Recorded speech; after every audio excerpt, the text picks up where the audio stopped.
ایک گاؤں میں ایک لوہار رہتا تھا جس کی ساری زندگی شیطانی کاموں میں گزری۔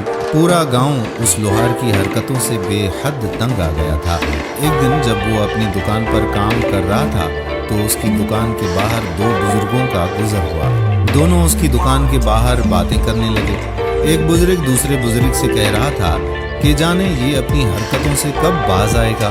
پورے گاؤں کی لڑکیوں نے اس کی وجہ سے اپنے گھروں سے نکلنا ہی بند کر دیا ہے۔ دوسرا بزرگ بولا کہ جب اس لوہار کے گھر اپنی بیٹی پیدا ہوگی اور کسی نے اس کی بیٹی پر نظر ڈالی تو اسے پتا چلے گا کہ کیسے دوسروں کی بہن بیٹیوں کی عزت کرتے ہیں۔ لوہار یہ سب باتیں سن رہا تھا۔ ان کی یہ باتیں سن کر لوہار کے دل پر بہت گہرا اثر ہوا۔ اس نے فوراً اپنی دکان بند کر دی اور مسجد کی طرف چل پڑا۔ وہاں اس نے جا کر نماز ادا کی اور اپنے کیے گئے گناہوں پر رونے لگ گیا۔ زاروں قطار رو رو کر اللہ سے معافی مانگنے لگا۔ اس نے سچے دل سے توبہ کر لی۔ اب وہ ہر روز مسجد میں جا کر نماز ادا کرنے لگ گیا۔ جب وہ مسجد میں نماز ادا کرنے جاتا تو مسجد کا امام اسے عجیب نظروں سے دیکھا کرتا تھا، کیونکہ وہ اس کے ماضی سے اچھی طرح سے واقف تھا، اسی لیے وہ اس کو شک کی نگاہ سے دیکھا کرتا تھا۔ اس نے سوچا کہ یہ شیطان جس کی وجہ سے گاؤں کی عورتیں تنگ ہیں اور باہر نکلنا ہی بند کر دیا ہے، اس نے اچانک سے کیسے نماز ادا کرنا شروع کر دی ہے؟ یہ ایک دم سے نمازی کیسے ہو گیا؟ اس کے اچانک رویے کے پیچھے کوئی نہ کوئی چال ضرور ہوگی۔ لوہار کا کاروبار اب پہلے سے کم ہونے لگا، مگر اس نے مزید محنت شروع کر دی۔ گاؤں کی خواتین اب باہر نکلتی تو اس کا بدلا ہوا رویہ دیکھ کر حیران رہ جاتی۔ وہ دیکھتی کہ لوہار کو تو اب کسی بھی چیز کا ہوش تک نہیں ہے۔ اب وہ آنکھ اٹھا کر بھی کسی کی طرف نہیں دیکھتا، بس اپنے کام میں مگن رہتا ہے۔ لوہار کے گاہک اب بہت کم ہو گئے تھے۔ اس نے اپنی دکان بند کر کے محنت مزدوری شروع کر دی۔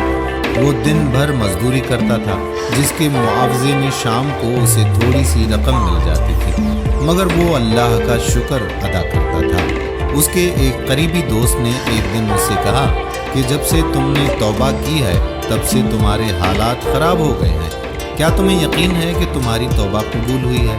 لوہار اس کی بات سن کر خاموش رہا اور کچھ بھی نہ بولا۔ اگلے دن لوہار صبح کی نماز ادا کر کے مزدوری کے لیے نکل پڑا، مگر اسے کہیں سے بھی مزدوری نہ مل سکی۔ کئی دن اسی طرح سے گزر گئے اور اسے کہیں سے بھی کوئی مزدوری نہیں مل رہی تھی، یہاں تک کہ نوبت اب فاقوں تک آ پہنچی تھی۔ کئی بار ایسا ہوتا کہ اسے مشکل سے ایک وقت کا کھانا نصیب ہوتا اور ساری رات وہ بھوکا ہی سو جاتا۔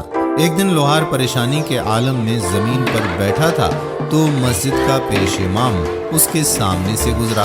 مولوی نے لوہار کو غور سے دیکھا تو اسے اندازہ ہو گیا کہ لوہار فاقوں میں زندگی گزار رہا ہے۔ مولوی نے لوہار سے کہا کہ سچ تو یہ ہے کہ اللہ نے تمہاری توبہ قبول نہیں کی۔ اگر اللہ نے تمہاری توبہ قبول کی ہوتی تو تم یوں ذلیل و خوار نہ ہو رہے ہوتے۔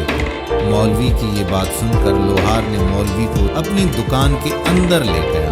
مولوی چیختا رہا، چلاتا رہا، مگر لوہار نے اس کی ایک بھی نہ سنی اور اسے دکان میں موجود لوہے کے تختے پر لٹا دیا اور پھر آگ میں اپنے لوہے کے ہتھوڑے کو گرم کرنے لگا۔ مولوی ڈر گیا، کہنے لگا کہ مجھے چھوڑ دو۔ لوہار نے کہا کہ بے فکر ہو جاؤ، میں تمہیں کچھ نہیں کہوں گا، میں تمہیں یہاں کچھ دکھانے کے لیے لے کر آیا ہوں۔ اس نے کہا کہ میری دکان پر گاہک بے ڈھنگا لوہا لے کر آتے ہیں، کوئی کہتا ہے کہ مجھے تلوار بنا دو، کوئی کہتا ہے کہ مجھے خنجر بنا کر دو۔ میں لوہا گرم کرتا ہوں، آگ پر اپنا ہتھوڑا بھی گرم کرتا ہوں اور لوہے کو ان کی مطلوبہ شکل میں لانے کے لیے ہتھوڑے سے ضربیں لگاتا ہوں۔ لوہا آگ کی تپش اور ہتھوڑے کی ضربیں برداشت کر لیتا ہے، وہ مطلوبہ شکل اختیار کر لیتا ہے، لیکن جو لوہا یہ سب برداشت نہیں کر پاتا تو میں اسے کباڑ میں پھینک دیتا ہوں۔